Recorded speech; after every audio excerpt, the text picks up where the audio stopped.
अस्सलाम वालेकुम, मेरा नाम है ज़ुबैर।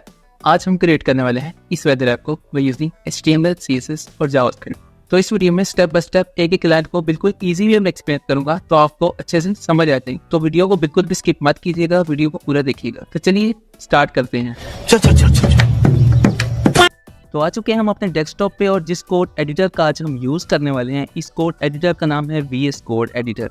तो आप जिस कोड एडिटर के साथ कंफर्टेबल हैं आप उस कोड एडिटर का यूज़ कर सकते हैं, कोई मसले वाली बात नहीं। तो सिंपली कोई भी न्यू फोल्डर क्रिएट करके इसे अपने विजुअल स्टूडियो कोड में इंपोर्ट कर लें। तो इंपोर्ट करने के बाद हमने इसके अंदर एक फोल्डर और 3 फाइल्स को क्रिएट करना है। तो सबसे पहले जो हमारा फोल्डर होगा, इस फोल्डर का नाम रखना है हमने इमेजेस फोल्डर, जिसके अंदर हमारी तमाम इमेजेस और आइकन्स होंगे जो कि हमने इस प्रोजेक्ट में यूज़ करने हैं। तो इन इमेजेस और आइकन्स का लिंक मैं आपको डिस्क्रिप्शन में दे दूंगा, आप वहां से जाके इन आइकन्स और इमेजेस को यूज़ कर सकते हैं। तो इसके बाद जो हमारे पास 3 फाइल्स होंगी, इसमें सबसे पहली फाइल होगी हमारे पास index.html की फाइल, फिर CSS की फाइल और फिर JS की फाइल। तो सबसे पहले हमने जिस फाइल में अपना काम स्टार्ट करना है वो होगी हमारी HTML की फाइल। तो चलिए HTML की फाइल को ओपन करते हैं। तो HTML की फाइल ओपन करने के बाद आपने सबसे पहले क्या करना है कि Shift+1 दबाकर आपने HTML स्ट्रक्चर क्रिएट कर लेना है अपनी HTML की फाइल के अंदर। तो इस बेसिक स्ट्रक्चर को क्रिएट करने के बाद इसके अंदर हमने 2 लिंक्स लगाने हैं, एक हमारी CSS के लिंक होगा और एक हमारा JS का लिंक होगा, जो आपस में इन 2 फाइल्स को हमारी HTML फाइल के साथ लिंक करेगा। ये तो हो गया हमारा बेसिक काम। इसके बाद हम स्टार्ट करने लगे हैं कोडिंग, तो बिल्कुल ध्यान से देखिएगा। तो कोड स्टार्ट करने से पहले हम एक लाइव प्रीव्यू नाम की एक एक्सटेंशन डाउनलोड करेंगे, जिसको डाउनलोड करने के बाद आपको बार बार ब्राउज़र पर जाके रिफ़्रेश करने की ज़रूरत नहीं, आपका कोड ऑटोमेटिकली खुद ही रिफ़्रेश होकर शो होता रहेगा। मैंने इस एक्सटेंशन को पहले ही डाउनलोड कर रखा है, आप इस एक्सटेंशन को डाउनलोड कर लीजिएगा। तो चलिए कोड स्टार्ट करते हैं। तो सबसे पहले हम एक डिव क्रिएट कर लेते हैं, जिसका नाम हम रखेंगे वेदर कंटेनर। आप कोई भी अपनी मर्ज़ी का नाम रख सकते हैं, पर हमेशा कोशिश करें कि वो नाम रखें जो आपके डिव को अच्छे से डिस्क्राइब कर रहा हो। नाउ इस वेदर कंटेनर के अंदर हम एक और डिव क्रिएट करते हैं, जिसका नाम हम रख देते हैं जी हीरो सेक्शन। इस डिव में हम एक सर्च बॉक्स, एक वेदर आइकन, एक डेट सेक्शन और टेम्परेचर सेक्शन बनाएंगे। तो सबसे पहले हम एक पेरेंट डिव बना लेते हैं, जिसका नाम हम सर्च डेट सेक्शन रख देते हैं। इस सर्च एंड डेट सेक्शन के अंदर 2 डिव बनेंगे, एक तो होगा हमारा सर्च बार वाला डिव और दूसरा होगा हमारा करंट डे एंड डेट वाला डिव। नाउ अब इस सर्च डिव के अंदर हम एक इनपुट टैग लेंगे, जिसकी टाइप हम टेक्स्ट रखेंगे। आईडी इसको दे देंगे जी सर्च इनपुट के नाम से और प्लेस होल्डर लगा के एक टेक्स्ट एंटर कर देंगे। आप जो मर्जी अपनी मर्जी का टेक्स्ट एंटर कर सकते हैं। अब हमारा search and date section complete हो चुका है, तो नेक्स्ट पार्ट की तरफ बढ़ते हैं। नेक्स्ट जो हमारे पास डिव होगा, इसका नाम हम वेदर कंडीशन रखते हैं। इस डिव में हम 2 सेक्शन क्रिएट करेंगे। एक पहला सेक्शन जो होगा हमारा वो टेम्परेचर एलोकेशन वाला सेक्शन होगा और दूसरा जो हमारा सेक्शन होगा वो weather icon and weather description वाला होगा। तो पहले बात कर लेते हैं हम टेम्परेचर एंड लोकेशन वाले डिव की। इस डिव में हम 2 डिव बनाएंगे। पहला जो डिव होगा इसके नाम हम रखेंगे जी टेम्परेचर और इस डिव के अंदर हम एक स्पैन टैग लेंगे, जिसको हम आईडी दे देंगे टेम्परेचर नाम की। आईडी देने के साथ साथ हम इसके साथ एक सुपरस्क्रिप्ट का टैग भी यूज़ करेंगे, जिसमें हम डिग्री का हेक्सा कोड लिखेंगे। इस हेक्सा कोड को कॉपी करने के लिए सिंपली गूगल पे जाकर किसी भी वेबसाइट से इस कोड को कॉपी करके अपने प्रोजेक्ट में यूज़ कर सकते हैं। जिस वेबसाइट से मैंने कॉपी किया है इसका लिंक भी मैं डिस्क्रिप्शन में दे दूँगा। नाउ अब टेम्परेचर वाला सेक्शन हो चुका है हमारा कंप्लीट। अब चलते हैं अपने लोकेशन वाले सेक्शन पे।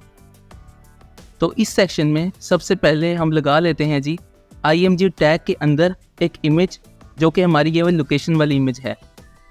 और इसके बाद क्रिएट कर लेना है एक और डिव को, जिसकी हम आईडी दे देंगे लोकेशन नाम की।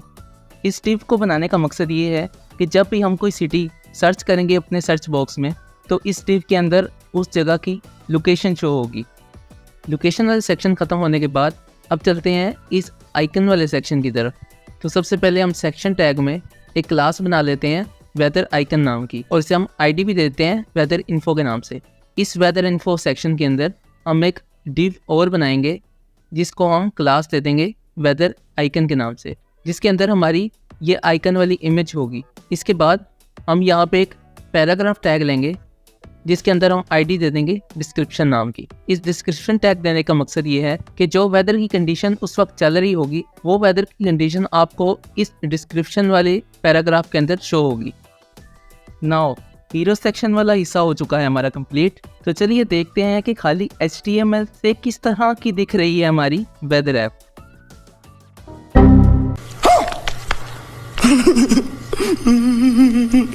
आई नो CSS के बगैर आपको ये बहुत बुरी लग रही होगी, बट टेंशन न लें, जब हम इसके CSS अप्लाई करेंगे तो ये बिल्कुल वैसे ही दिखेगी जैसे आपको चाहिए। नाउ चलते हैं इसके नेक्स्ट पार्ट पे, जिसमें हमारे पास हैं 3 कंटेनर। एक कंटेनर शो कर रहा है मिनिमम टेम्परेचर को, एक मैक्सिमम टेम्परेचर को, और तीसरा कंटेनर शो कर रहा है हमारी ह्यूमिडिटी और विंड स्पीड को। तो सबसे पहले एक डिव क्रिएट कर लेते हैं जिसका नाम हम रख लेते हैं जी टेम्परेचर एंड फील्ड सेक्शन। अब इस टेम्परेचर फील्ड सेक्शन में एक मिन क्लास का एक डिव बना लेते हैं और इस डिव के अंदर इमेज लगा लेते हैं जी IMG टैग के अंदर। इसके बाद पैराग्राफ टैग ले लेते हैं और इसको ID दे देते हैं हम मिन टेम्प के नाम से। नाउ अब एक हेडिंग टैग ले लेते हैं जिसके अंदर हम इस कंटेनर की मिन नाम की हेडिंग देंगे। अब इस डिव को कॉपी करके सेम इसके बाद पेस्ट कर देते हैं। नाउ इसके बाद एक और डिव लेंगे जिसका नाम रख देते हैं जी ह्यूमिडिटी और विंड स्पीड, और इसके अंदर भी जो हमने ऊपर कॉपी किया था वही वाला सारा कंटेंट नीचे भी पेस्ट कर देते हैं और अंदर वाले कंटेंट को अपने मुताबिक चेंज कर देते हैं। मतलब जैसे कि ऊपर हमारे पास मिनिमम था तो मिनिमम, फिर मैक्सिमम की मिनिमम को मैक्सिमम कर देते हैं और ह्यूमिडिटी वाले सेक्शन में ह्यूमिडिटी डाल देते हैं और विंड स्पीड वाले में विंड स्पीड। बकाया सेम कंटेंट ही रहेगा, बस वैल्यूज चेंज कर देंगे उसके अंदर। नाउ हमारा HTML वाला पार्ट हो चुका है कंप्लीट। तो स्टार्ट करते हैं अपने CSS वाले पार्ट को। तो इस प्रोजेक्ट में CSS स्टार्ट करने से पहले बिगिनर्स को इन 4 प्रॉपर्टीज़ के बारे में पता होना बहुत ज़रूरी है। अगर आपको इन प्रॉपर्टीज़ की नॉलेज है तो आप इस वीडियो को थोड़ा सा स्किप करके आगे से देख सकते हैं। तो सबसे पहले बात करते हैं जी मार्जिन और पैडिंग की। तो सिंपल एग्जांपल के तौर पर मैं एक बॉक्स और एक बटन लेता हूं और इस बटन पर मार्जिन टॉप 10% दे देता हूं। तो आप देखेंगे ये बटन थोड़ा सा टॉप से नीचे आ गया है, जबकि अगर मैं इस बटन पर पैडिंग टॉप 10% देता हूँ तो बटन तो अपनी जगह से नहीं हिलेगा, बल्कि इसके अंदर का जो कंटेंट था वो 10% टॉप से नीचे आ गया है। तो सिंपली कहूँ तो पैडिंग हमेशा कंटेंट के अंदर स्पेस क्रिएट करती है, जबकि मार्जिन हमेशा कंटेंट के बाहर स्पेस क्रिएट करती है। तो अब इसकी नेक्स्ट प्रॉपर्टी को डिस्कस करते हैं, जो कि हमारे पास है पोजीशन की प्रॉपर्टी। इस पोजीशन की प्रॉपर्टी में फर्दर आगे 2 प्रॉपर्टीज़ हैं जो कि ज़्यादा यूज़ होती हैं। तो जो हमारी पहली प्रॉपर्टी है उसका नाम है जी पोजीशन एब्सोल्यूट, और जो हमारी दूसरी प्रॉपर्टी है इसका नाम है पोजीशन रिलेटिव। तो जो ये हमारी ऊपर वाली एग्जांपल थी, इसी एग्जांपल को लेके चलते हैं। अगर हम इस बटन पर पोजीशन एब्सोल्यूट की प्रॉपर्टी अप्लाई करते हैं और टॉप से 10% दे देते हैं तो ये बटन लोड करके अपने पेरेंट डिव के टॉप से 10% नीचे आ जाएगा। जबकि अगर पोजीशन एब्सोल्यूट की जगह मैं पोजीशन रिलेटिव को यूज़ करूं तो ये अपने पेरेंट डिव की बजाय अपनी ओरिजिनल पोजीशन से 10% टॉप से नीचे आ जाएगा। तो सिंपली पोजीशन एब्सोल्यूट अपने पेरेंट डिव के मुताबिक अपनी पोजीशन चेंज करता है, जबकि पोजीशन रिलेटिव अपने खुद की जगह से पोजीशन शिफ्ट करता है। अब चलते हैं अपनी लास्ट और सबसे इम्पोर्टेंट CSS प्रॉपर्टी की तरफ, जो कि हमारी CSS फ्लेक्स बॉक्स की प्रॉपर्टी है। तो इसमें सबसे जो पहली प्रॉपर्टी है वो है हमारे पास डिस्प्ले फ्लेक्स की प्रॉपर्टी। तो जब हम सिंपली इस प्रॉपर्टी को किसी डिव पे अप्लाई करते हैं तो उस डिव का कंटेंट अपनी वर्टिकल पोजीशन से हॉरिजॉन्टल पोजीशन में शिफ्ट हो जाता है। नाउ जो हमारी नेक्स्ट प्रॉपर्टी है, इसमें जो पहली प्रॉपर्टी हम डिस्कस करने वाले हैं वो है हमारे पास जस्टिफाई कंटेंट की प्रॉपर्टी। तो ये प्रॉपर्टी बेसिकली कंटेंट में स्पेसिंग और जस्टिफिकेशन के लिए यूज़ की जाती है, जबकि अलाइन आइटम की प्रॉपर्टी इसको वर्टिकली अलाइन करने के काम आती है। इससे नेक्स्ट जो हमारे पास CSS फ्लेक्स बॉक्स की और प्रॉपर्टी है जो कि हमारे इस प्रोजेक्ट में यूज़ होंगी, उसमें हमारी जो पहली प्रॉपर्टी है वो है जी हमारे पास फ्लेक्स रैप के नाम से। तो इसकी एग्जांपल कुछ यूँ है कि मान लीजिए कि हमारे पास एक बॉक्स है और उसके अंदर मज़ीद 3 बॉक्स हैं। तो जब हम इस पेरेंट डिव पे ये प्रॉपर्टी अप्लाई करेंगे फ्लेक्स रैप तो जब भी हम इस पेरेंट डिव की विड्थ को कम करेंगे तो उसका चाइल्ड डिव अपनी ओरिजिनल विड्थ को कम नहीं करेगा, बल्कि वो अपनी जगह से शिफ्ट होकर नीचे आ जाएगा। तो ये थी कुछ CSS की इम्पोर्टेंट प्रॉपर्टीज़। अब हम डायरेक्ट दूसरी प्रॉपर्टीज़ को अप्लाई कर लेंगे, क्योंकि बकाया प्रॉपर्टीज़ तो ईजी हैं, तो सिंपली पढ़ने से भी समझ लग जाती है।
तो CSS पार्ट हो चुका है हमारा कंप्लीट। नाउ जावास्क्रिप्ट पार्ट शुरू करने से पहले मैं उसका कुछ ओवरव्यू देना चाहूँगा कि हमारा जावास्क्रिप्ट प्रोजेक्ट काम किस तरह से कर रहा है। तो इस प्रोजेक्ट में हम ओपन वेदर API की हेल्प लेंगे अपनी वेबसाइट में डाटा शो करने के लिए, और साथ ही कुछ जावास्क्रिप्ट के कॉन्सेप्ट्स भी यूज़ करेंगे। तो आइए देखते हैं। तो सबसे पहले हम देख लेते हैं कि ओपन वेदर API से हमने की को किस तरह से गेट करना है। तो सबसे पहले ओपन वेदर API की वेबसाइट पे जाकर अपना अकाउंट बना लें, और अकाउंट बना लेने के बाद इस जगह जहां आपको अकाउंट नेम शो हो रहा है वहां क्लिक करके माय API की वाले ऑप्शन को क्लिक करें। तो आपको अपनी API की नज़र आ जाएगी। इस API की को कॉपी करके आप इस API को ईजिली अपने प्रोजेक्ट में यूज़ कर सकते हैं। API की कॉपी करने के बाद आए चलते हैं अपने जावास्क्रिप्ट कोड की तरफ। तो सबसे पहले कंप्लीट जावास्क्रिप्ट अप्लाई कर देते हैं एक बार, और कंप्लीट होने के बाद फिर मैं प्रॉपर पूरी जावास्क्रिप्ट को समझाऊंगा ताकि आपको अच्छे से समझ लग सके कि कौन कौन सा जावास्क्रिप्ट फंक्शन क्या क्या काम और कैसे कैसे काम कर रहा है। तो चलिए स्टार्ट करते हैं। नाउ हमने कंप्लीट जावास्क्रिप्ट अप्लाई कर दी है। तो चलिए पेज को रिफ्रेश करके देखते हैं कि हमारा जावास्क्रिप्ट अप्लाई होने के बाद हमारी वेब ऐप किस तरह की दिख रही है।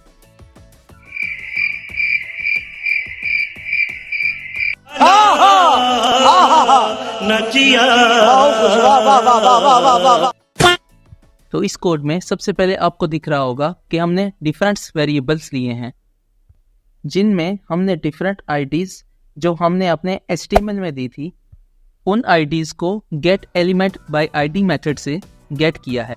तो अगर सिंपल अल्फाज में बताऊं तो ये सारा कोड HTML से आईडी पकड़ने और उनमें से डाटा शो करने का काम कर रहा है। इसके बाद आपको ये वाला वेरिएबल दिख रहा होगा जिसको हमने इस्लामाबाद नाम की वैल्यू असाइन की है। तो इस वेरिएबल का मकसद हमें डिफ़ॉल्ट सिटी दिखाना है।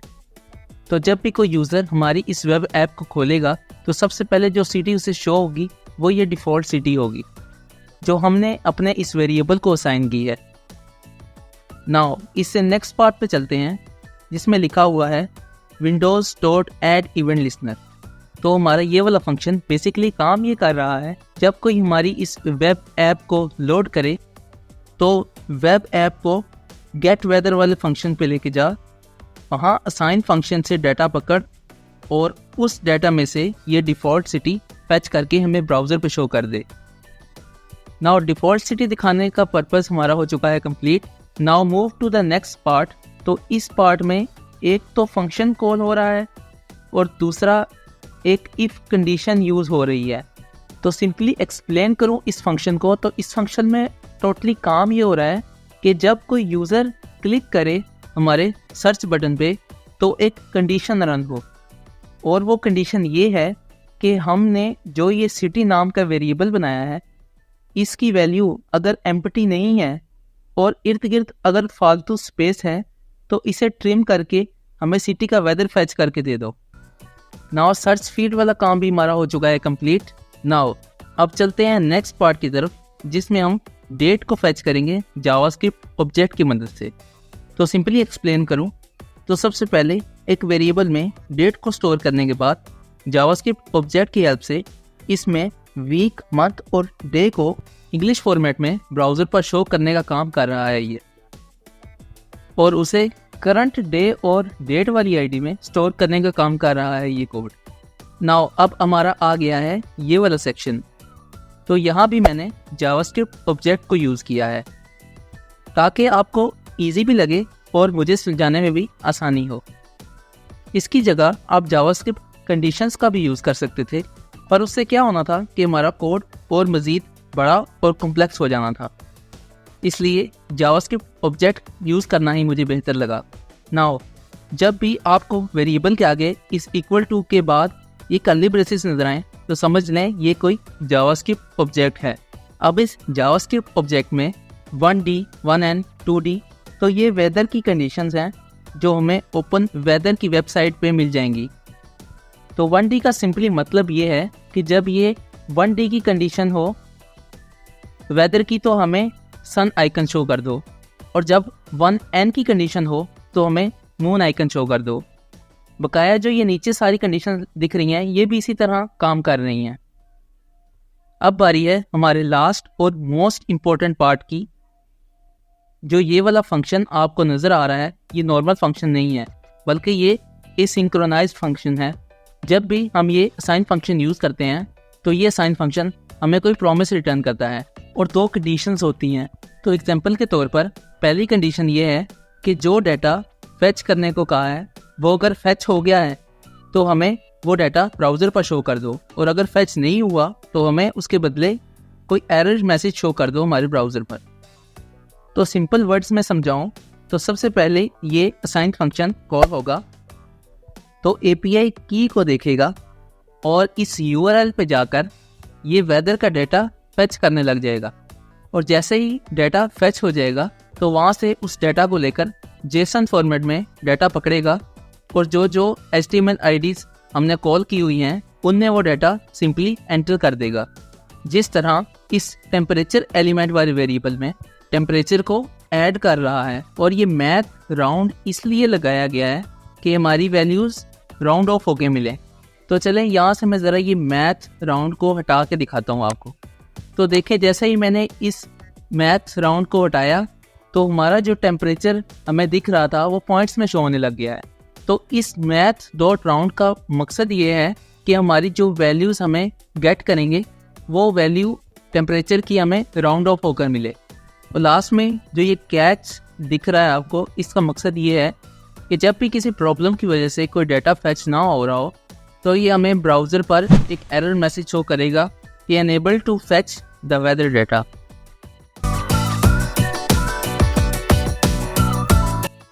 तो इसी के साथ हो चुका है हमारा प्रोजेक्ट कंप्लीट। तो अगर आपको वीडियो अच्छी लगी है तो लाइक और शेयर ठोक दीजिए महाकाल का